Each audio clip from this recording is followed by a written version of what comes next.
OFR.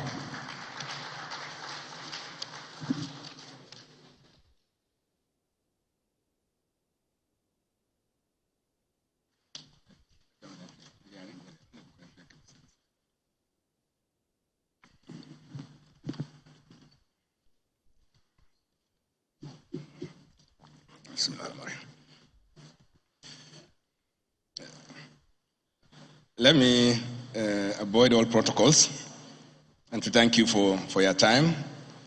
And obviously, the Right Honorable Speaker and the Senate President duly recognized and appreciated. But beyond this, let me just start by saying something very bluntly, which is that we are not perfect. We make mistakes, but we don't make deliberate mistakes. And I would also like to use this opportunity to thank Professor, Chairman of ICIPC, and also the Chairman of EFCC for their very open and frank revelations and recommendations. Needless to say that we have very, very valuable engagement with these two institutions of state, aim at reducing corruption and also bringing back value on the table for our country. And I've severally stated, corruption is about discretion. Once you take away discretion, corruption will vanish. Because no one will pay you for anything, no one will give you money if he knows that you don't have discretion. This discretion manifests in very, very different ways. Discretion for you to let go, discretion for you to do something that you shouldn't do, and discretion for somebody to look the other way. All of them, if that institution or the person does not have that authority, it doesn't have that discretion, people will naturally walk away from it. And therefore, the easiest route to curbing corruption is by minimizing discretion or reducing discretion or eliminating it. Of course, in businesses, it's very difficult to say you have total elimination of discretion because sometimes discretion is also part of business. We recognize this. But as long as you are able to reduce discretion, you will be in a position to reduce corruption substantially.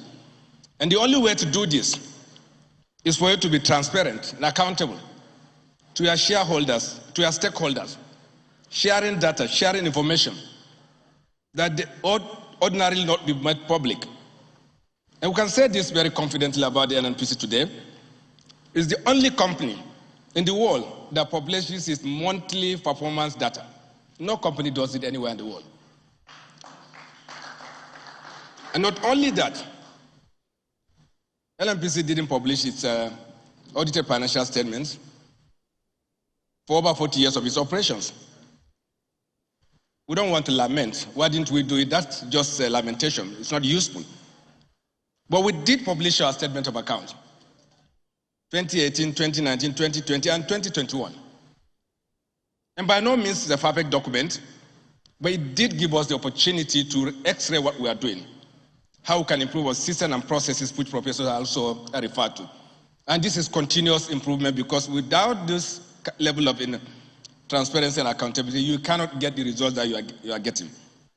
And therefore, a legislative collaboration between the National Assembly and the institutions of state, particularly in the oil and gas industry, is very critical for the growth and development of our country.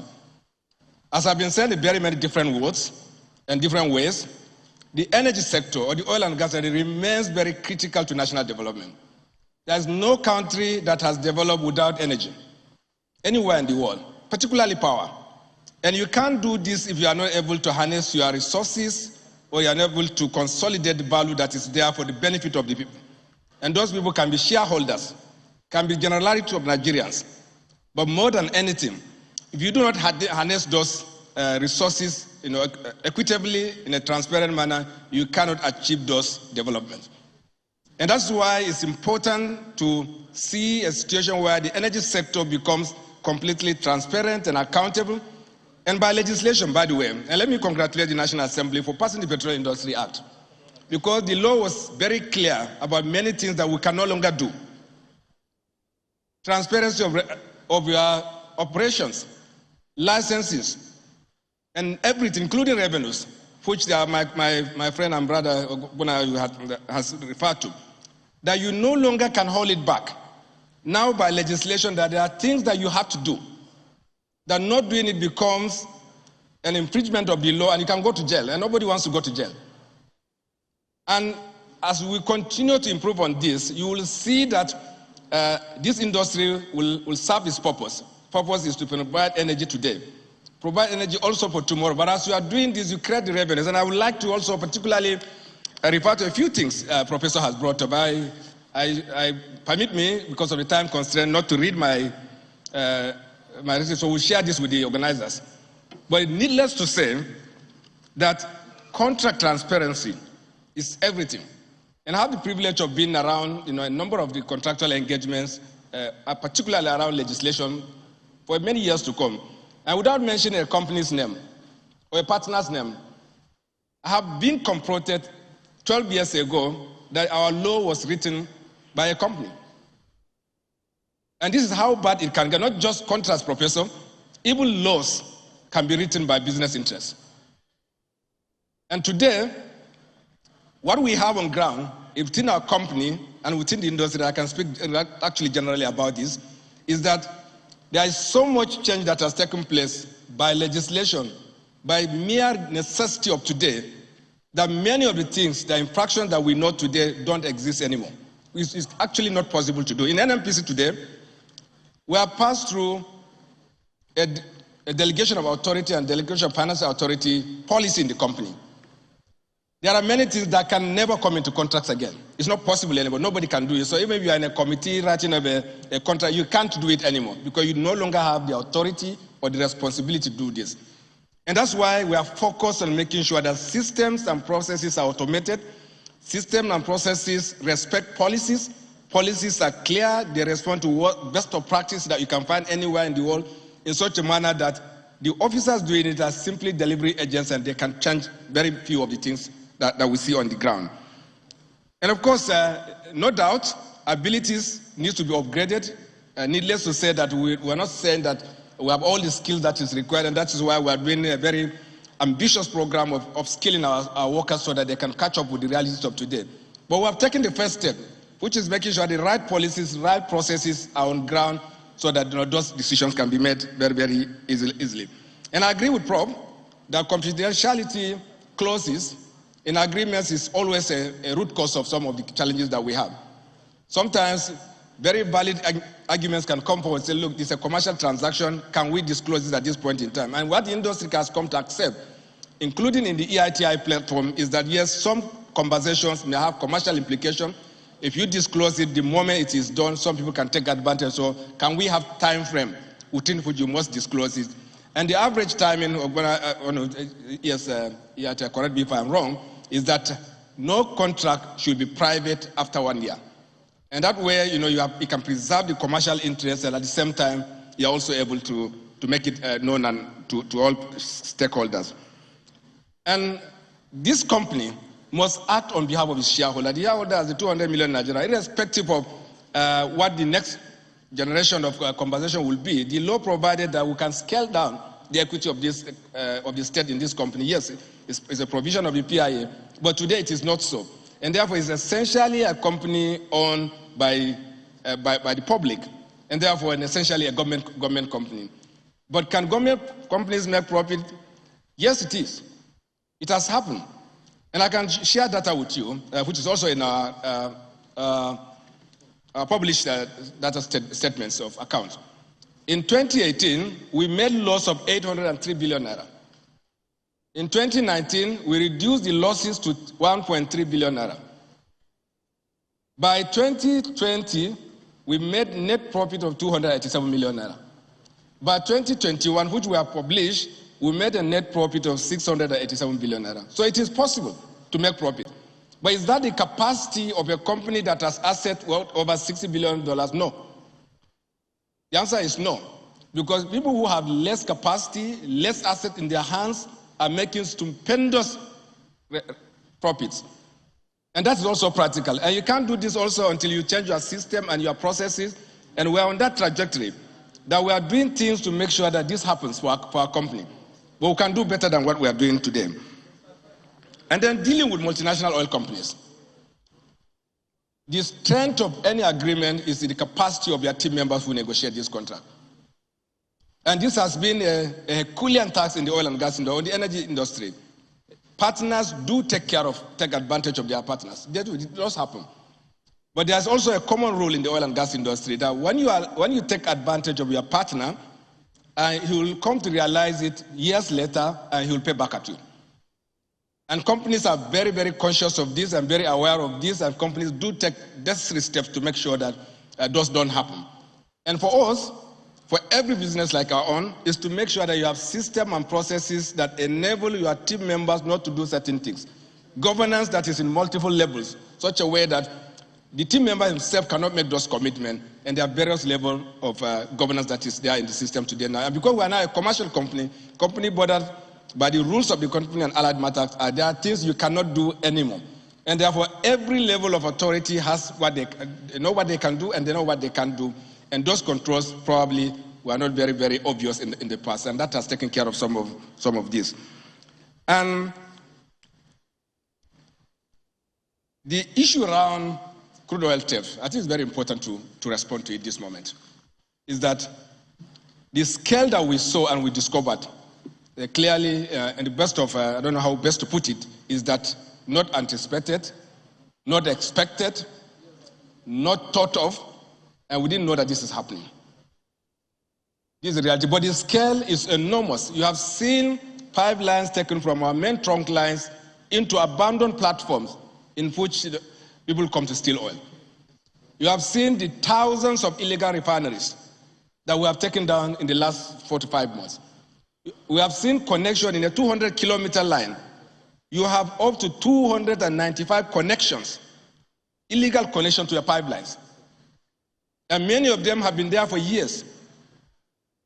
And not only that you have a situation where your production came down to about 1.1 million barrels from high of 1.8 about January of last year. And the reason is that not all of them is stolen. Let me make it clarify, because there are a lot of misconception around the field that when you come down to 1.9, the balance is stolen. No, because companies will stop injecting oil into the pipeline the moment they discover that it cannot get to the terminal. And therefore, at the peak of your production, you can lose as much as 200,000 barrels per day. But once companies discover that this production doesn't get to the terminal, they will terminate it. This is very normal. So it's opportunity lost. We are losing up to 700,000 barrels of opportunity. But in terms of stealing, I can also happily also mention today that we are able to restore 2 of our trunk lines after the interventions that is taking place today now, after the discoveries that we have made. And some of these interventions, and let me also face it promptly, that we were left with no choice than to involve private security contractors. And it worked, because that collaboration at the level of the community and the private contracting complemented our government security agency. They have done great work today. The Nigerian Navy, the Nigerian Air Force, the Nigerian Army, the Department of State Service, and including Nigerian Police. Everybody is making contributions today in a manner that there are layers of interventions, layers of controls today that is paying off.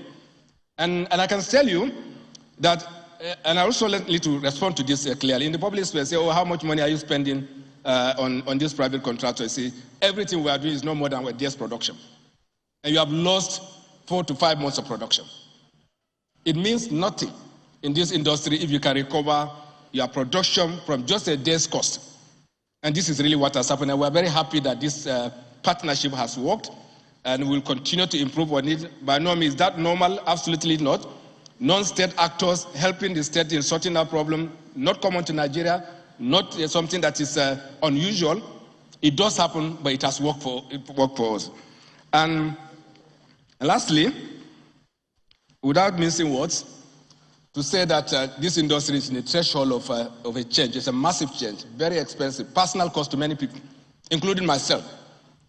Threats to life, and I can say this, I have several death threats to myself, but we're not bothered about this. We believe that no one dies until his time has come. That's not an issue at all. I'm not saying so that I say, oh, please don't die, because I know I will die. So that's not the issue. But this is the cost of change. When people walk away from things that they are used to something that is new, something that will take away value and benefit from them, they will react. And that reaction is beneficial to us, for all of us, that will work together to make sure that this works. And lastly, please, and another last, it's about fuel subsidy. I know my colleague has mentioned in a very indirect manner, so let me talk to it directly. Revenues not delivered to the federation account. Why won't institutions deliver revenues into the federation account? And without missing words, you cannot eat your cake and have it. You cannot smoke cigarette and look for the smoke. You can't get it. So today, NNPC by law is required to ensure and guarantee energy security. Energy security in all its forms, particularly making sure that petroleum products are available to the country. We have made a law which provided, the Appropriation Act provided for subsidy on petroleum, just an example. And it put a value, but the state doesn't have the money. So when I give you an invoice, you cannot settle it. And therefore, you have no way of settling this except through offset against fiscal obligations. And what fiscal obligation does NNPC have? Taxes, royalties, and profit oil.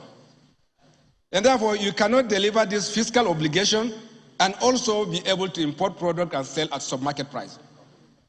So it is not possible. And what we are doing now is that we will give credit note to FRS. We'll also give credit note to the upstream regulator and the downstream regulator for the fiscal obligation that we cannot meet.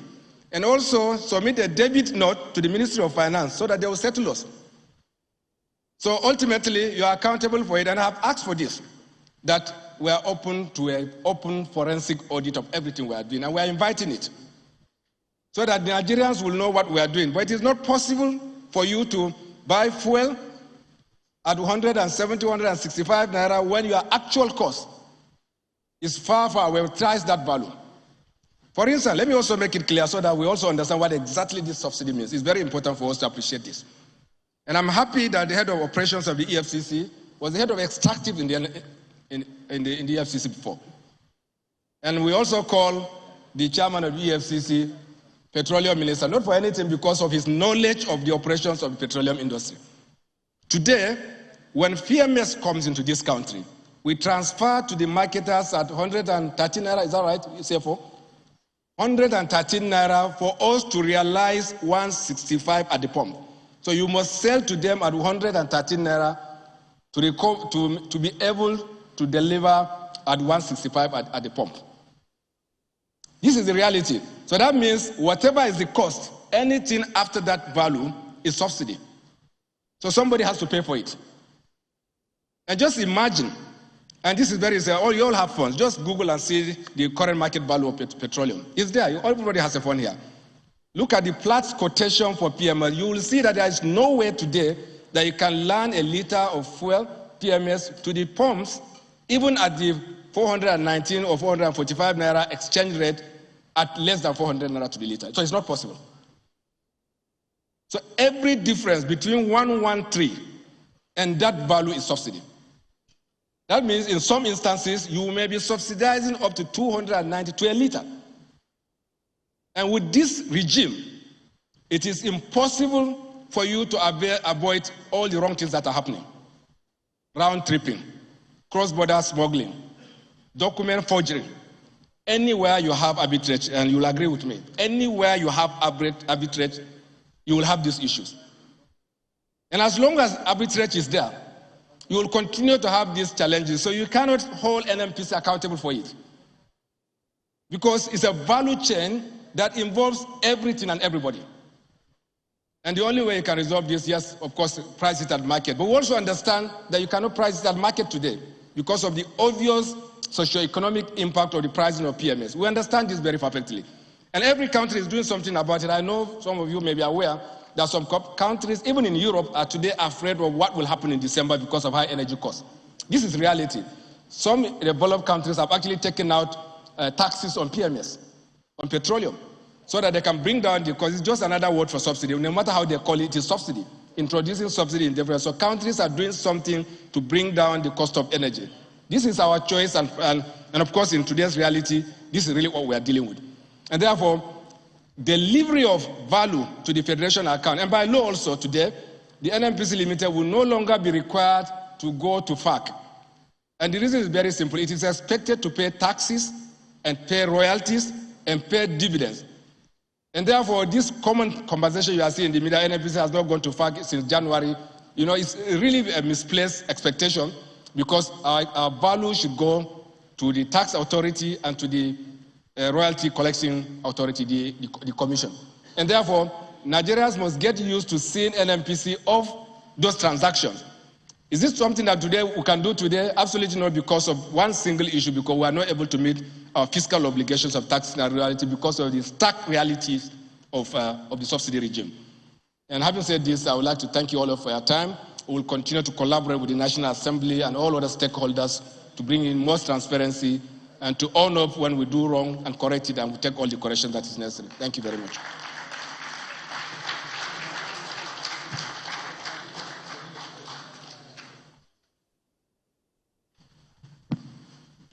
The keynote address delivered by Maleki OFR, the Group Chief Executive Officer, NNPC Limited.